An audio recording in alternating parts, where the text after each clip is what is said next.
Welcome to 99 TV వీటాక్స్ కార్యక్రమానికి స్వాగతం. 80వ స్వాతంత్ర దినోత్సవ శుభాకాంక్షలు 99 టీవీ ప్రేక్షకులందరికీ. ప్రధానమంత్రి హోదాలో భారత ప్రధానమంత్రి ఆగస్టు 15కి ఎర్రకోటపై నుంచి జెండా ఎగరవేసేటువంటి సాంప్రదాయం అనేటువంటిది మనకి స్వాతంత్ర్యానంతరం నుంచి వస్తున్నటువంటి సాంప్రదాయం. అయితే ఎర్రకోట నుంచి స్వాతంత్ర దినోత్సవ ప్రసంగాలు కూడా చాలా ప్రాముఖ్యతని సంతరించుకుంటాయి. అయితే ఇదే అత్యుత్తమమైన ప్రసంగం అనేటువంటిది ఒక కొలమానం ప్రకారం మనం చెప్పలేం, కానీ అనేక భారత ప్రధానులుగా పనిచేసినటువంటి అనేక మంది ప్రధానుల ప్రసంగాలకి ఒక్కొక్క విలక్షణత ఉంటుంది. వాటిలో అత్యున్నతమైనటువంటిదిగా జవహర్లాల్ నెహ్రూ గారి ప్రసంగానికి మొదటి స్థానం ఇస్తారు. ట్రిస్ట్ విత్ డెస్టినీ అనేటువంటి పేరుతో ఆయన ఎర్రకోట నుంచి 1947 ఆగస్టు 14 అర్ధరాత్రి రాజ్యాంగ సభలో చేశారు. ఆ ప్రసంగం ఎర్రకోట నుంచి కాదు.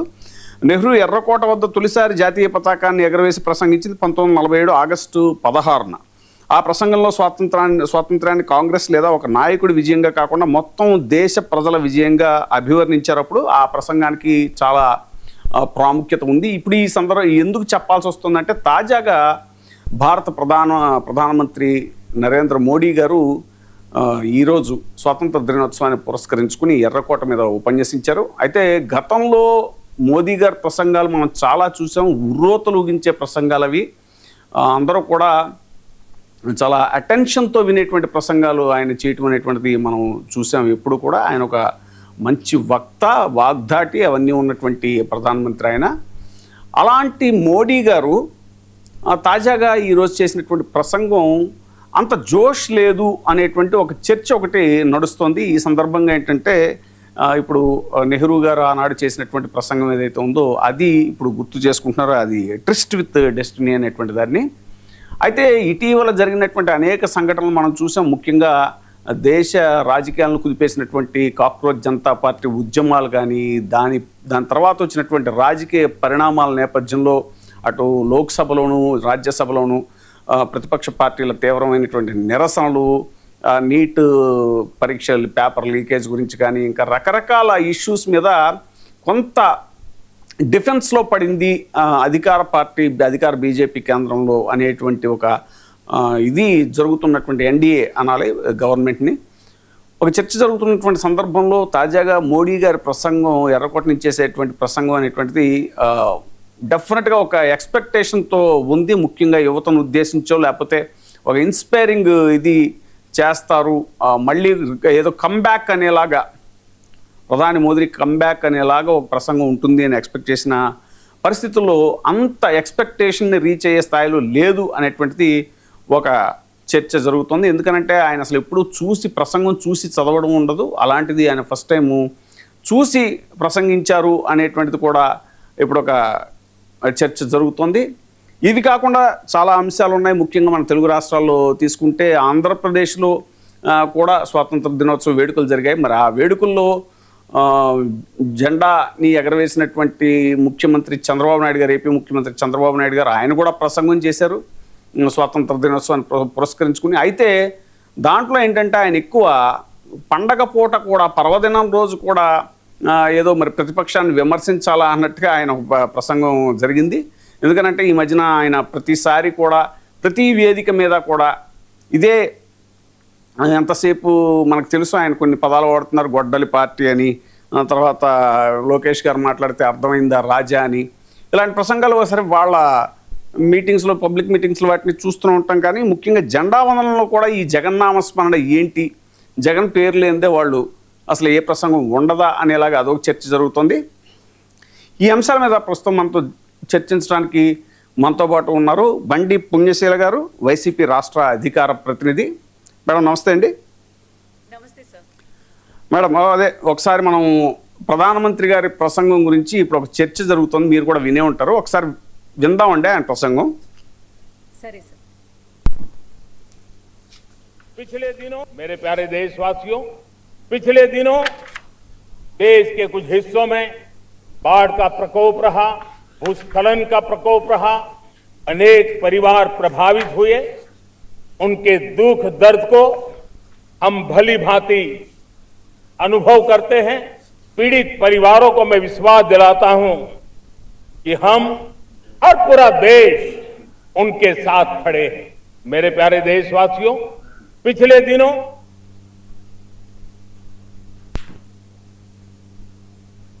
పుణ్యశీల్ గారు, అదే ఇప్పుడు ఒకసారి విన్నారు కదా, ఇంకా చాలా సుదీర్ఘ ప్రసంగం చేశారు ఆయన.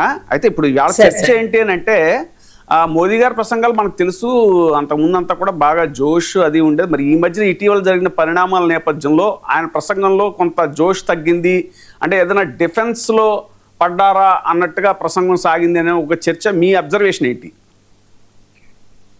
సార్, ముందుగా 99 టీవీ ప్రేక్షకులకి మీకు నా హృదయపూర్వక నమస్కారం సార్. నిజంగానే మీరు అన్నట్టు భారత గౌరవ ప్రధాని ఎప్పుడు మాట్లాడినా కూడా మరి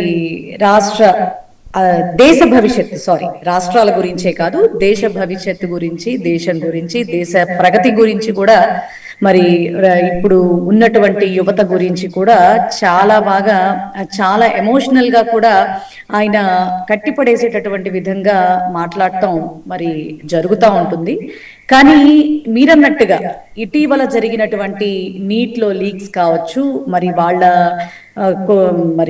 వాళ్ళ ప్రభుత్వానికి సంబంధించినటువంటి మంత్రి రాజీనామా చేయడం కావచ్చు, మళ్ళీ కొత్త మంత్రి విద్యాశాఖ మంత్రిగా ప్రమాణం చేయడం కావచ్చు, మరి యువత మీద, ఎందుకంటే ఈ మధ్య ఇటీవలే మరి కాక్రోచ్ జనతా పార్టీ అనేది మరి ప్రతి ఒక్క విషయంలో కూడా యువతకు జరుగుతున్నటువంటి అన్యాయాల మీద కానీ, మరి దేశంలో జరుగుతున్నటువంటి కొన్ని ఇబ్బందికర పరిస్థితుల మీద కానీ వాళ్ళు గొంతెత్తటం కానీ, వాళ్ళు ఢిల్లీలో మరి నిలబడటం కానీ, మరి ప్రధాని మోదీ గారిని ప్రశ్నించటం కానీ, వీటన్నిటిని దృష్ట్యా కొంచెం ఆయన నిజంగానే కొంత డిఫెన్స్ లో పడి కాస్త ఏమన్నా తగ్గి మాట్లాడారా అన్న ఆలోచన అయితే మాత్రం డెఫినెట్ గా ఈ యొక్క ఆయన ప్రసంగం చూసిన దేశంలో ప్రతి ఒక్కళ్ళకి కూడా అనిపించినటువంటి పరిస్థితులు సార్.